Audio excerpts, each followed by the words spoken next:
हरियाणा के राज्यपाल श्री बंडारू दत्तात्रेय जी, आदरणीय चौधरी बीरेंद्र सिंह जी, चौधरी रणबीर सिंह यूनिवर्सिटी के vice chancellor doctor Ranpal Singh ji, Bangar education trust की chairperson Shrimati Premlata ji, Bangar education society के चेयरमैन श्री सज्जन सिंह जी, राजीव गांधी महाविद्यालय के principal Shri I S. Lakhlan ji, Virendra Singh college of nursing के प्रिंसिपल डॉक्टर बाबा वजराला जी, उपस्थित सभी दोनों संस्थाओं के मैनेजमेंट कमिटीज के सदस्यगण, स्टाफ, फैकल्टी और सबसे जरूरी जो सारे स्टूडेंट्स आज हमारे बीच में हैं, वे भी जो आज ग्रेजुएट किए हैं और बाकी जो स्टूडेंट्स जिनकी क्लासेस अभी चल रही हैं, सभी सम्मानित अतिथिगण, मेरे सभी छायाकार पत्रकार बंधुओं और हमारे बीच में उपस्थित प्रशासन के अधिकारीगण, मैं आप सभी का आज यहां इस अवसर पे स्वागत करता हूं और विशेष तौर पे आदरणीय श्री बंडारू दत्तात्रेय जी का आभार प्रकट करता हूं कि उन्होंने हमारे छोटे से शहर में आज हमें समय देकर अनुग्रहित किया। इसके लिए मैं आप सभी की ओर से उनका धन्यवाद करता हूं। सर, मैं आपको थोड़ा सा, वैसे तो रिपोर्ट्स पढ़ी गई थी, लेकिन मैं थोड़ा सा बैकग्राउंड देना चाहूंगा। The idea of setting up this college was essentially Chaudhary Birender Singh's brainchild because this area has been educationally quite backward. और हमारे यहाँ कॉलेज की पढ़ाई के लिए या तो जींद जाना पड़ता था या नरवाना जाना पड़ता था, और कारणवश जो खासतौर पर लड़कियां हैं, 12वीं के बाद देखा जाता था कि बहुत लड़कियां, क्योंकि उन्हें जाना पड़ता था नरवाना या जींद, इस वजह से बहुत सी लड़कियां 12वीं के बाद पढ़ाई छोड़ देती थी। तो इसी मंशा के साथ इस डिग्री कॉलेज की स्थापना की गई और सन 2007 से, since 2007 this college has been functional. 17 साल इसको हो गए हैं। बहुत चुनौतियों का सामना किया है, लेकिन एक बहुत अच्छा सफर इसका रहा है और उम्मीद है कि आने वाला समय और अच्छा रहेगा। इसके साथ साथ 2 साल बाद इस कॉलेज की स्थापना के 2009 में Virendra Singh college of nursing की स्थापना की गई। इसमें दोनों कॉलेजेस में बड़ी स्वाभाविक सी चीज है, डिफरेंस ये है that Virendra Singh college of nursing जो है वो एक प्रोफेशनल कॉलेज है, जबकि ये हमारा डिग्री कॉलेज है। और आइडिया यही था कि क्योंकि दोनों संस्थाएं जो हैं ये नॉन प्रॉफिट मेकिंग संस्थाएं हैं, तो उस नाते एक प्रयास था कि दोनों एक दूसरे को लाभान्वित करें, इकट्ठे चलें। और जब तक हमारी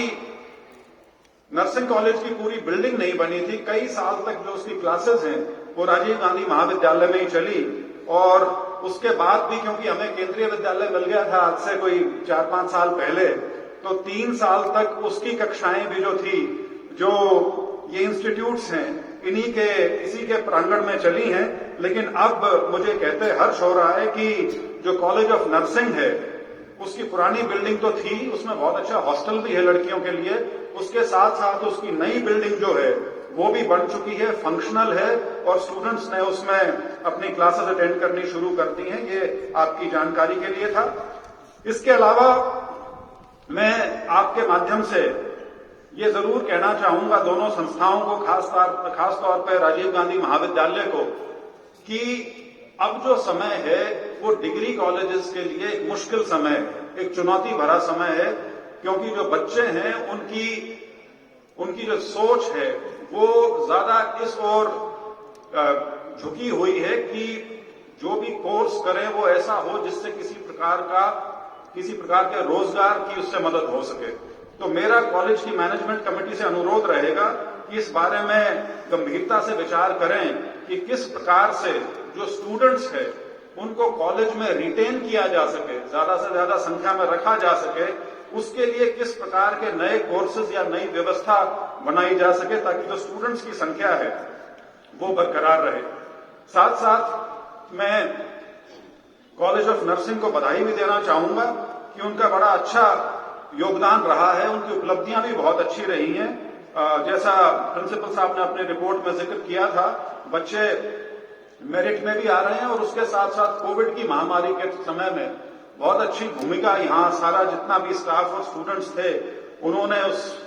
चुनौती का मुकाबला करने के लिए निभाई थी। इसके साथ साथ 2 वर्ष से, पिछले साल पहली बार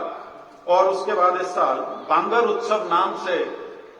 एक नई मुहिम शुरू की गई है और इस साल उसका दूसरा साल था। बड़े कामयाब तरीके से किया गया और उसमें दोनों संस्थाओं की जो भागीदारी थी वो बढ़ चढ़कर थी, चाहे वो स्पोर्ट्स के फील्ड में हो, चाहे वो कल्चरल इवेंट्स हो या जो डिबेट्स, डिक्लेमेशन उस तरह के जो आयोजन किए गए थे उसमें हो। मेरा यहां भी राजीव गांधी महाविद्यालय से अनुरोध रहेगा कि इस प्रकार की जो गतिविधियां हैं, ज्यादा नहीं तो कम से कम साल में 4, बांगर उत्सव तो एक सालाना एक इवेंट होगा, लेकिन उसके अलावा कम से कम साल में 4 चीजें ऐसी जरूर करें जिसमें आप सिर्फ अपना कॉलेज नहीं बल्कि आपका जो सब डिवीजन है या जो आपका जो जिला है वहां से आप प्रतिभागियों को बुलाएं और अनेक स्तर पे, चाहे सांस्कृतिक तौर पे करें या ये डिबेट्स, डिक्लेमेशंस के तौर पे करें, प्रतियोगिता कराएं ताकि बच्चों का एक्सपोजर हो और बच्चों को आने वाले समय में अपने जीवन में, खासतौर पर उनकी जो प्रोफेशनल लाइफ आगे जाके होने वाली है उसमें उनको सुविधा भी रहे और उनको कंपटीशन में औरों के मुकाबले किसी प्रकार का अभाव ना रहे, इस ओर वो अग्रसर हो। मैं इन्हीं शब्दों के साथ आप जितने भी स्टूडेंट्स हैं आप सबको बधाई तो देना चाहूंगा ही, लेकिन जो लखलान साहब ने, प्रिंसिपल साहब ने, आदरणीय राज्यपाल जी का जो जीवन चरित्र आपके सामने रखा, आप जरा उससे भी प्रेरणा लेकर देखिए। 18-19 साल की उम्र से वो सामाजिक जीवन कह लीजिए, सार्वजनिक जीवन कह लीजिए और उसके बाद राजनीतिक जीवन, करीब उनकी उम्र अब 75 से ऊपर है, तो मतलब ये करीब करीब वो 60 साल से सार्वजनिक जीवन में लगे हुए और उसका जो मूल आधार शुरुआती तौर पे है वो शिक्षा है। उन्होंने उस्मानिया यूनिवर्सिटी से बीएससी की है और उसके साथ साथ जो उन्होंने संघ के साथ और स्टूडेंट्स बॉडीज के साथ और उसके बाद पॉलिटिकल पार्टीज के माध्यम से जो इतना लंबा सफर तय किया है, हमारा सौभाग्य है कि वो आज हमारे बीच में है। और एक चीज जो लखलान साहब कहना चूक गए, मैं वो बता दूं आप सबको कि जब मोदी जी की पहली सरकार बनी थी 2014 से 19 वाली, उसके अंदर आदरणीय गवर्नर साहब और चौधरी वीरेंद्र सिंह दोनों उस कैबिनेट में मंत्री थे। तो इनका जो संबंध है वो उस नाते दोस्ती भरा भी है, एक आपस में सौहार्द है इनका, और मुझे उम्मीद है कि आपका आशीर्वाद हमारी संस्था पे बना रहेगा। और इन्हीं शब्दों के साथ मैं एक बार पुनः आप हमारे इस आयोजन में आए, इस कॉन्वोकेशन में आए, आपके उद्बोधन से मुझे विश्वास है कि बच्चे प्रेरणा लेकर जाएंगे। वैसे तो आपका पूरा जीवन है वो पूरा अपने आप में एक प्रेरणादायी चीज है सभी स्टूडेंट्स के लिए। तो इन्हीं शब्दों के साथ मैं एक बार पुनः आप सभी का और विशेष तौर पर गवर्नर साहब का आज हमारे बीच में आने पर धन्यवाद करता हूं और सभी स्टूडेंट्स को आने वाले भविष्य के लिए शुभकामनाएं देता हूं। धन्यवाद। जय हिंद।